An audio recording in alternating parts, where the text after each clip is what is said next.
my main core is I want to create a space where everyone is feeling valued and supported. That's the cast, crew and creatives when they start the journey on a production with us. So I'm looking after a lot of people's emotions and building this care and trust together so we can create the best work we can. One of the big things of being a company manager when things are in chaos is to solve it in that moment. I always think if I can be a beacon of light in a room for someone that I feel like I've made them feel supported, that is one of the best things that makes me feel good about my job and what I'm doing.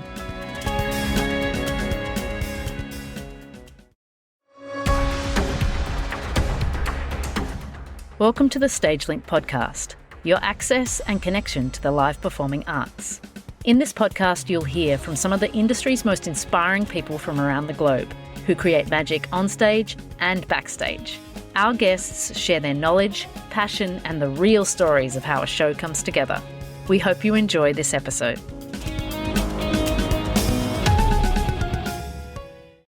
Welcome to the StageLync podcast. My name is Robb, and today we're talking with Dani Ironside.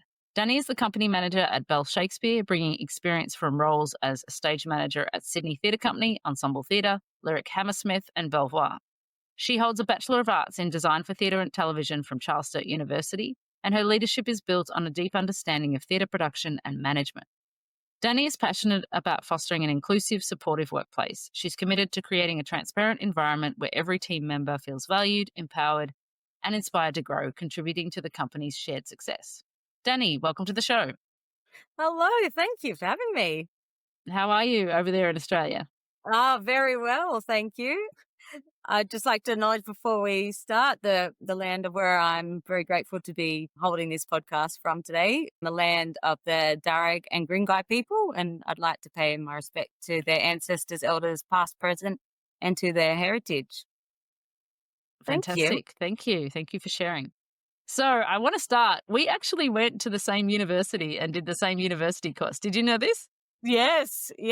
That's hilarious. So I know. It's a small world. Really is.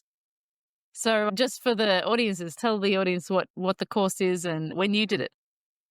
Well, when I went to Charles Sturt in Wagga Wagga, leaving Sydney to go to a regional town, which is quite a large regional town, but coming from Sydney, it is a bit of a shock, a bit of a gear shift, definitely.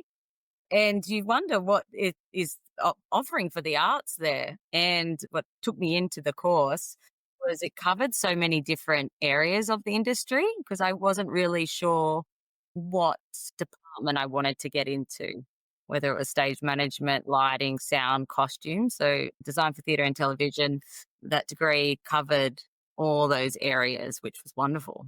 That's interesting too, because I often credit my kind of general understanding of things by that generalist course, and also when I left university, I was able to get sort of gigs and projects based on any of those things for a while until I could hone into the avenue that I wanted. And I think there's a lot of specialist courses out there, but to train people, especially I guess with what we do, you're a company management and I was in stage management and then now into producing. You do need a general understanding of every person's role in the company rather than being a specialist. Would you agree? Yeah, definitely. And I think one of the beautiful things about Charles Sturt and Wagga, it was very a warm and welcoming training institution that I felt that I didn't have expectation or pressure and sort of living up to when I leave my course, I need to sort of jump to a high managerial role. I really wanted to feel all the areas along the way and learn from people within the industry.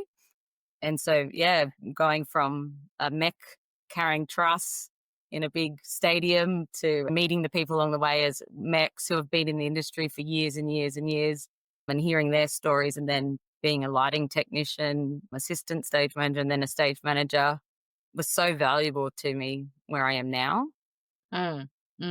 And also, I think just for those who probably haven't worked in Australia that listen to the podcast is that the industry is quite small, right? So you need to be quite multi-skilled to continue to stay gainfully employed when you're starting out. Would you agree? Definitely. And especially with the course that we did, not being as recognized was a challenge in itself. NIDA is a wonderful training institution, and a lot of people from NIDA would have a maybe benefit in opportunity getting into the industry. And with fewer roles, being such a small industry, you really had to build your connections along the way once you finished university, which I did through work experience and secondments, just meeting people within the industry, and that led on to opportunities for me. Yeah, absolutely. And just for those who don't know what NIDA is like one of the most prestigious performing art tertiary institutions in Australia. And there's a couple then there's QUT in Queensland, and then Victorian College of the Arts in Melbourne, and then WAPA in Perth. They're kind of the big Mm. universities that people recognize, but the course that Danny and I did is kind of like off the radar. And like you said, Yeah.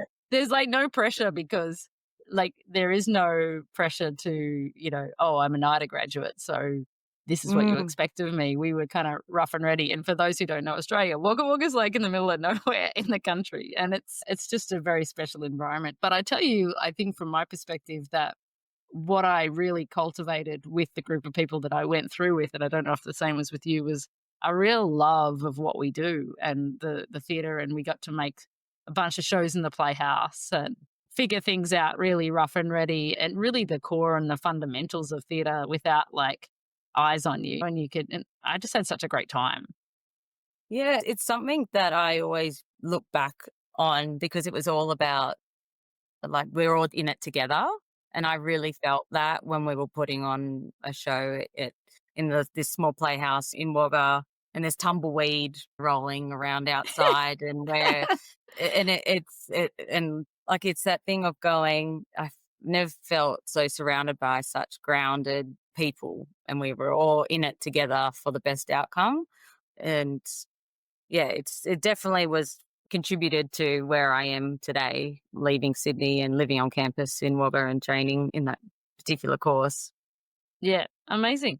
So now you're a company manager. Is that something that you had your eyes set on when you left university, or did it evolve? Did you really, what you said you also went there and did a generalist course because you didn't know what you wanted to do. By the end of that course, were you ready to go in that direction, or how did that evolve?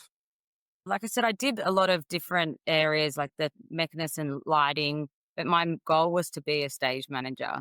And from the stage management, I started then getting my eye. After I was in stage management for nearly 8, 10 years, and then I got my eye on company management. I was like, wow, this is what I want to do.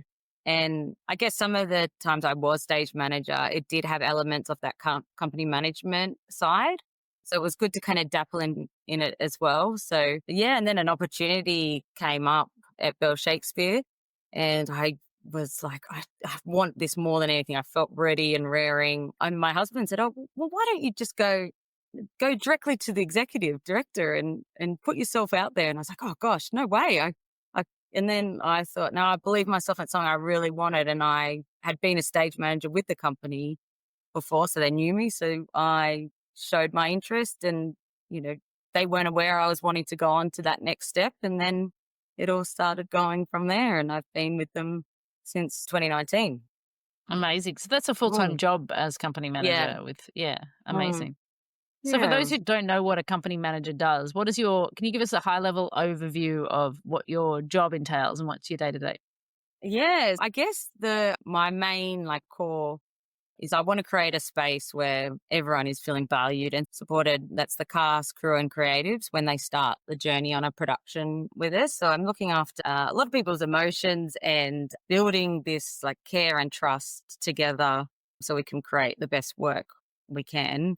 But also the logistics of the tour as well is a large element of the role because we do a national tour where we tour all around Australia. So there's the logistics side as well as the care and well-being of the company members. And what does that look like when, because you're very passionate about fostering an inclusive and supportive workplace. What does that look like in practice? How are you creating those spaces for the people that work in the group?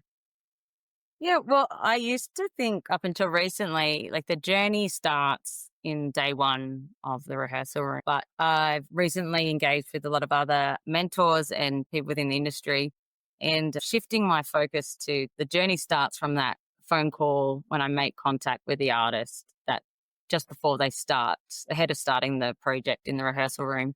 And so I'm fostering this care and support from the beginning when I make that first contact going into the rehearsal room, and that carries on through the rehearsal room, building these structures of sharing the support the company has to offer them to support their well-being, just so that we can have the creative work is supported with ensuring their well-being is supported as well, so they can make the best possible work they can.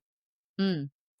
When Bell Shakespeare do a production, so what is the arc or the timeline of that kind of group of people coming together? Is it like 6 months? Is it a year? With a tour, when are you? And is it a new cast every time that you're bringing into a show? Yeah, we have a lot of returning cast members, which is wonderful because you really build up a rapport with them, and yeah, and it's lovely what they bring to the Bell family and the company. And you just know when there is a new cast member who may have just graduated from uni, you feel that it's warm to know that they'll be supported by artists who have been with our company previously. But sometimes they're cast 6 months out before the production starts rehearsals, or a year out. It varies in Australia because of timelines. Perhaps if their agent is looking for them for something else, they may not be able to say yes to us, or keeping options open. Nice. And so what are Mm. some of the challenges of being a company manager, or particular examples of that it's where these things have sort of not worked out for people? People are people, right? So things happen and Yeah, and you got to deal absolutely. with it. Can you share some of Yeah, those challenges? yeah. I guess one of the big things being a company manager when things are in chaos is to solve it in that moment. And it sometimes it's unpredictable. You can never, as much planning you do leading into a production, or you think you're ready for whatever might be thrown at you. There's always a surprise. So I guess understudies has been a new thing for us in Australia. Some companies were unable to provide understudies on all productions, but we have rolled out understudies this year. And I guess for that, when you do get that call from like from the stage manager saying an actor's completely lost their voice, and you're looking at the time frame of when the next show is, and you're in the understudies in Sydney and they're in Western Australia, which is like a 5-hour flight. It's sometimes you have to jump and make a call, and very quickly, otherwise you miss a window and you've lost a production. So it's making sure you have all the people in place, like the understudies, ready to go, and sort of keeping in check with them. So if they do get that call, like I try to eliminate surprises for people. That's one of my big things. I try and be as transparent as I can be, just to reduce that stress, because I've called someone on a Friday night at 11 o'clock because someone's injured themselves, and they're in Tasmania and they've gotten on a flight. They need to get on a flight at 6 a.m. the next morning. So you're all in it together, but if you show that care and empathy and understanding of how they must feel, it really helps when it comes together to make it achievable. Like this year was the first time in 4 years we haven't cancelled our national tour, where we go to 24 different venues around Australia. So yeah, that was a big achievement this year to be able to put on an understudy 9 times throughout. Like, we had to plant them at different points of the tour, but it takes a big team to put that together. Yeah. So prior to that, this past year where you were able to make sure that no show was cancelled, Mm. before that you did not have understudies and things had to be cancelled? Like, is that what was happening prior to that? Yeah, there was times if there would be a show cancelled, but there is a process to go through that to ensure, like, what are our opportunity, like what's the opportunity for it to go on. And also I always think it's important for the individual as well. Like, the artist isn't maybe in a very vulnerable position, and I like to, because I like to feel that I can challenge them, but only because I've worked with them through the process, that I feel that I can empower them. Because sometimes there are moments when an artist may think they can't do something, but, I want to be sure that I'm there to listen and they trust me and their voice is heard and we can make a plan because it is a hard thing of just stepping, like saying, no, I can't do it. But I think it's a thing of how can we help you?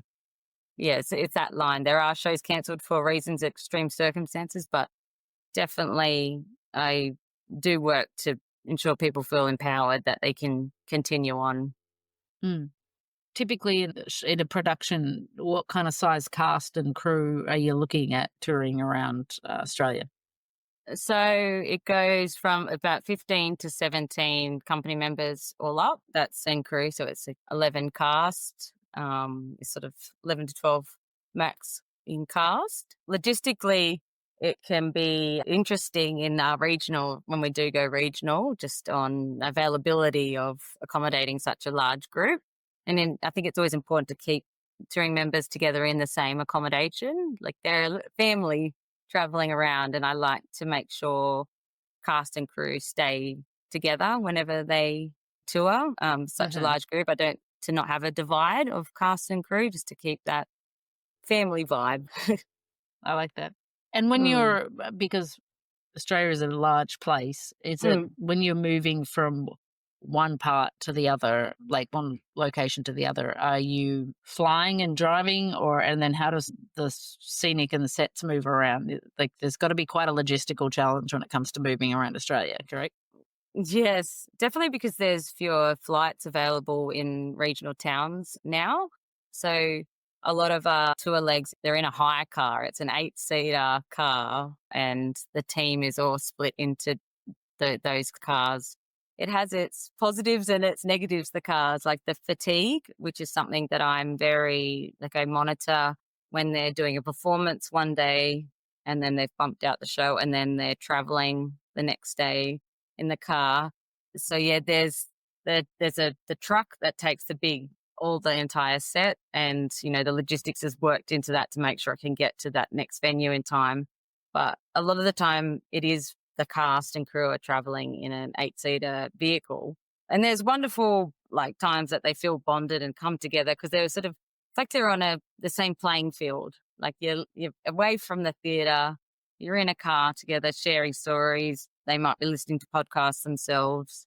They're able to see the countryside, and yeah, just that kind of reset for them is good. The driving legs, but they also have its challenges. They Especially when you've got quite a few performances that week and it's heavy on travel.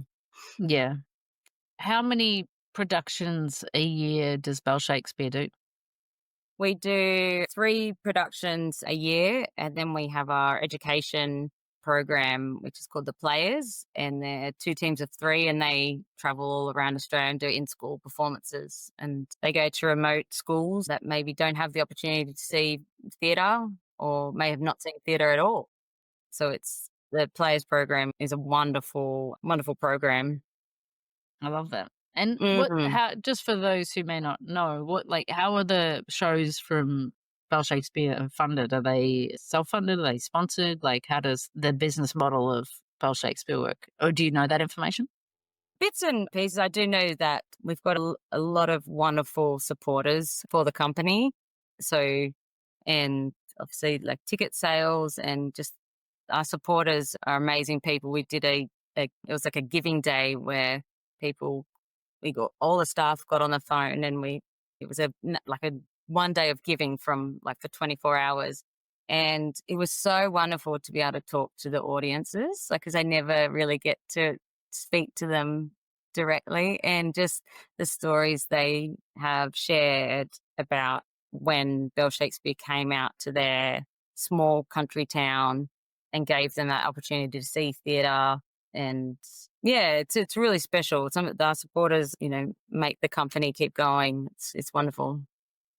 Do you think that, say, that the people are getting access to theatre today at the same sort of exposure that perhaps we were when we were younger? Or do you think that that's declined a little bit in Australia? I found it interesting when I did go out to the smaller regional remote towns, how much, like, they had access to and were aware just from Instagram of like following individuals, like if they were intimacy or movement coaches. I was really impressed to see the different areas of the arts that are available. And I just thought that was something I really had to dig deep into when I was younger. Like there's there's so many other areas within the arts you can be involved in now, which is wonderful. It's not only to be an actor. You might be an intimacy coach. You might be a fight director, a voice coach. I think though, yeah, access to that and opportunities now is more accessible. Well, good. Is there a project that you have been most proud of? And this doesn't need to be with Bell Shakespeare, any of your roles at Sydney Theatre Company or Ensemble. What's been something that you're really proud of? I think that's a really hard question because I feel each production that I do is something very special that I never thought I could do. If that makes sense. I feel, and it makes me, if that's why I believe I still keep doing the role I'm doing, is I feel like I always reflect at the end of each project and acknowledge what I've learned. And each show has something that really hits my heart, but that is really powerful. Yeah, so it's hard to say, is there one show? I don't. Yeah, I It's guess. fun. Yeah, I guess when I did the John Bell is the owner and who started the Bell Shakespeare 35 years ago, and I guess I was his stage manager at Ensemble Theatre, and he was acting in it. And I guess the conversations that I had with him led me to where I am in this role now with the company. When I heard about how it all started and the people he wanted to reach and share Shakespeare and just the arts with in remote towns, and just his values, and what really hit me, that's where it kind of led me from doing that show with him to go and work for Bell Shakespeare. So you got to be a fan of Shakespeare then. Well, it's funny because I never studied it when I was at school. And when I did get the role as a stage manager for my first Shakespeare, I was so scared going into it because I thought I sound so Aussie, and when I call a line, I was really conscious to make sure I was really eloquent. But yeah, I didn't have the opportunity when I was in school to study Shakespeare, and yeah, I love the impact that it's happening, like the work that's happening, and I can relate to now in my life. I think it's wonderful. What's your favourite Shakespeare work? Mm, I do Hamlet, which is pretty wild.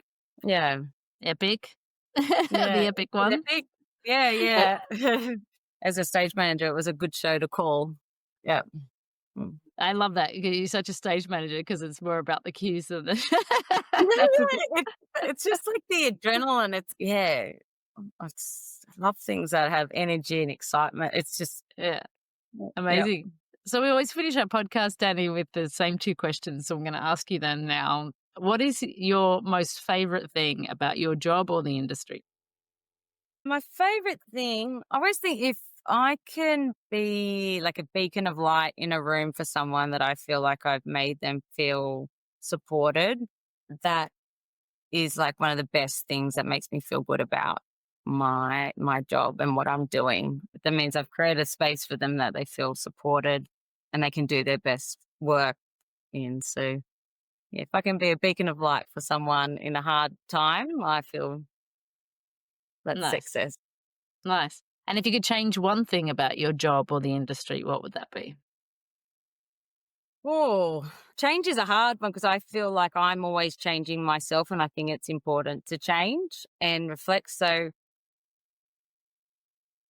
I'm very torn with that question, only because I always think I would, if I could change, I would make sure that we'd continue to build and prioritize the well-being for our artists, so that creativity and their well-being is aligned. Just to keep that sustained is important. But I think the Amazing. industry is the shift in prioritizing well-being is something to be I'm proud of here in Australia. I feel we're going in the right direction and we are in a great place. Yeah, I think that there's been a lot of talk about mental health and wellbeing since the pandemic, I guess, when everybody got to stop and take a stop check on the world and the industry, right? And a lot of Yeah. those things came up about it. And I think particularly because I've worked in multiple places around the world, Australia definitely has, hardworking culture and do over what it takes and, man up or woman up and get it done. And the fact that dialogue has started and is starting to be enforced in Australia is really good because you know that across the board, it doesn't even need to be in our industry. There is a mental health issue in Australia, right, across the board, and we've got to stop that pressure on people to be in that space or place because it's really not conducive to a happy society, is it? There's some brilliant structures that a lot of governments have put in place in Australia that are wonderful for people that are training within the industry and they are going to have available to them when they leave is fabulous. Yeah. I have had a sort of collaboration and sort of exposure to the Arts Wellbeing Collective that's based out of Melbourne. I don't know if it's still running, but their content is absolutely brilliant. And their little tips and tools, I don't know if you've read their on tour mental health kits and things like that. I just really practical, down to earth advice on how to take care of each other and take care of yourself. And, as much as I think I can handle things, even me, I've learned from reading their content. You were aware of that group? Mm. They're amazing. Like Arts Wellbeing Collective, there's like the Tour Well program. There's a tour wellness program on there. And it's like it might not relate to you for that tour or that it might not be relevant to that point of your life, but it's one of those, it's a tool that you can go on the Arts Wellbeing Collective and at times you can just pull just tools from that and strategies and implement that into that tour and go, I'm going to try that this time. Yeah. That didn't work. And just hearing other people share their knowledge and tips and tricks on tour is one of the most valuable things because I guess you can relate to when someone's actually experienced it themselves. But yeah, the Arts Wellbeing Collective are an enormous support to myself in my role. And it's definitely worth checking out a lot of their wellbeing series on there. Like can relate to different areas of the journey of an artist or crew member going into a theatre into a project. Yeah. So for those who are listening, they're an entity in Australia that provide a lot of tools. Arts. I think if you Google Arts Wellbeing Collective Australia, you'll land on their website. But they have for company managers and stage managers, but generally for any crew. And the things that I like about their content, it's not even about yourself, it's about what you might be noticing about other people in the warning signs for people around you that may not be coping and what to look for. And I think that's another set of tools and tips that even if you aren't a company manager is really helpful. Yeah, I mean, I would encourage people to go and take a look at it because I've used it, you've used it, and it's a really great resource. Definitely. Yeah. Creating awareness is wonderful. Yeah. Well, Dani, thank you so much for your time and lovely to meet you, fellow alumni of Charles Sturt University. And thank you for sharing your journey and your work as a company manager. Thanks so much.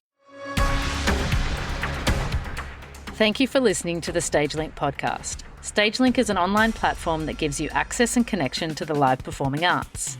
As a guest, you can read about live performing arts from across the globe and gain insights from performers and artists on stage and all the amazing people who work behind the curtain. If you are an industry professional, StageLync Pro offers jobs, networks, and career support tools, and you can build your own professional profile on the site. As a StageLync podcast listener, you are eligible for 20% off your StageLync Pro membership. Visit us at stagelync.com and when joining, use the code SLPodcast. StageLync, that's StagelYnc.com.